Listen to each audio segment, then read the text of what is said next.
There lived a girl named Nina. They called her the house girl, the mistake, the child that stole her mother's life. When Nina was born, her mother bled to death on the delivery bed.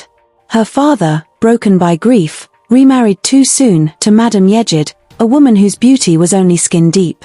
At first, the neighbors said, "Ah, she's kind. She'll take care of the baby."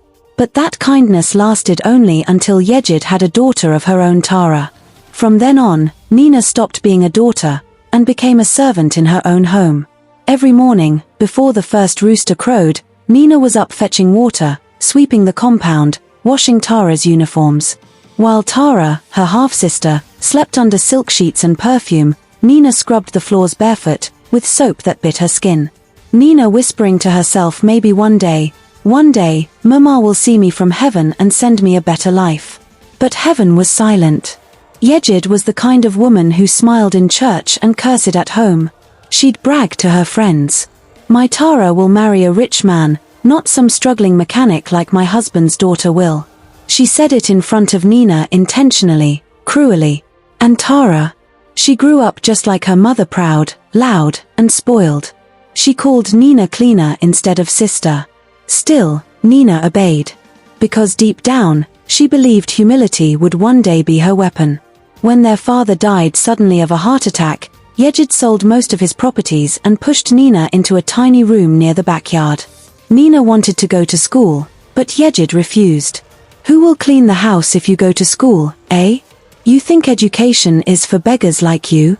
Tara, on the other hand, went to the best university, came back with a degree in business administration, and got a job in Kelvin Group of Companies, one of Lagos's biggest private firms. But fate had its own plans. Far away, in London, a young man named Kelvin Adiwale stood before a mirror. Wealthy, handsome, heir to his father's billionaire empire. But empty. Every woman he dated saw only his money. None saw him. So when his parents begged him to come home and take over the family company, he made a bold decision. He'd return, but not as Kelvin Adiwale the heir. He'd go undercover, as a junior staff, to learn the company and test people's hearts. The first day Kelvin entered the office as Mr. K, the new assistant manager, heads turned. Tara, the proud secretary, was among the first to notice him. Her red lipstick matched her heels, her perfume filled the air before she entered any room. Tara smiling flirtatiously, "Good morning, sir. You must be new here." Kelvin smiling faintly, "Yes. Just trying to learn the ropes." She replied, "Well, if you need anything, I can personally show you around."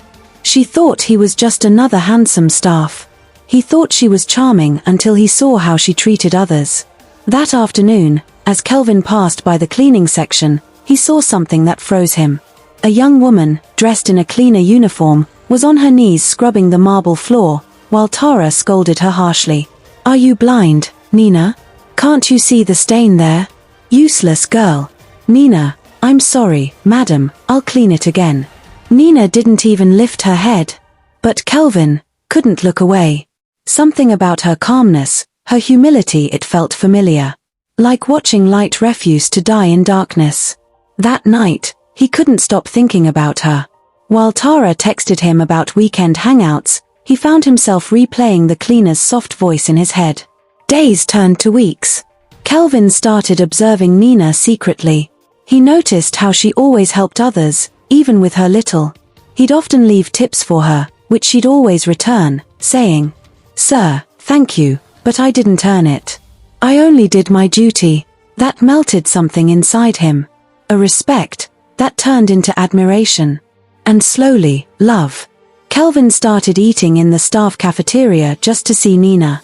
At first, she was shy, always avoiding eye contact. Kelvin asked, "You don't talk much, do you?" Nina smiling faintly, "Talking too much gets you in trouble in this place." "Then maybe I like trouble." They laughed softly. That was the first day Nina really smiled in a long time. He began helping her secretly, giving her gloves so her hands wouldn't crack, defending her when Tara insulted her. Rumors began to spread. The new manager likes the cleaner. Tara couldn't believe it. Her anger grew like wildfire. She doubled her cruelty, spilling dirty water on Nina's freshly mopped floor, blaming her for mistakes she didn't make. One day, Tara slapped Nina in front of everyone. Kelvin saw it. He stepped forward, voice sharp like thunder. "Kelvin, you ever touch her again, you'll regret it." Everyone froze. That was the moment Tara realized this wasn't just friendship. A month later, the company organized its anniversary gala. Nina wasn't invited, of course. She stood outside the glass doors, watching everyone laugh and dance through the reflection.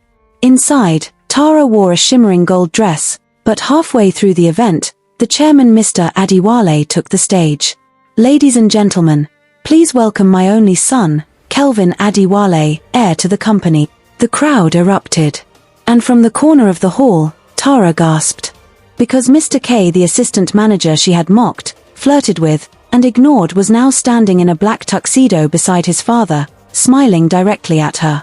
Tara's world collapsed in seconds. Her lipstick smile turned into trembling shock. Speechless.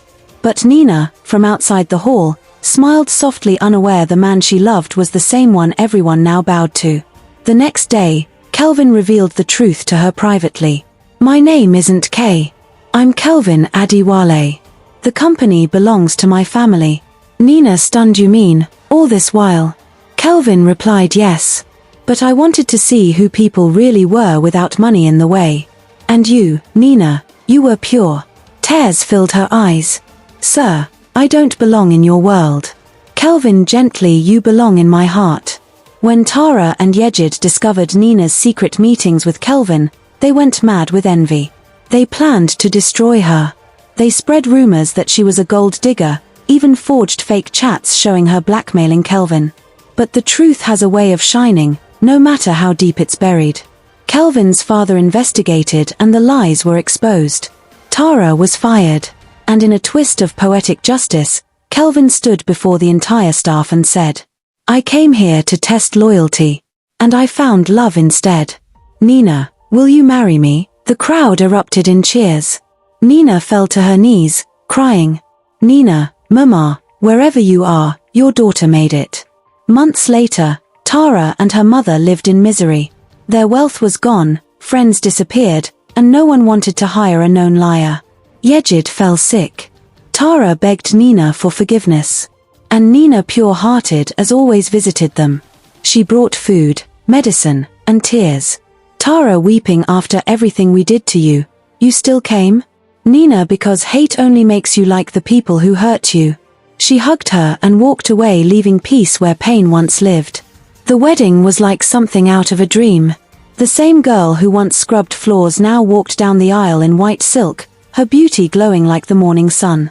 The entire city talked about it. The cleaner who married the billionaire. But Kelvin didn't see a cleaner. He saw the woman who taught him the meaning of love. In this world, riches can build walls, but kindness breaks them.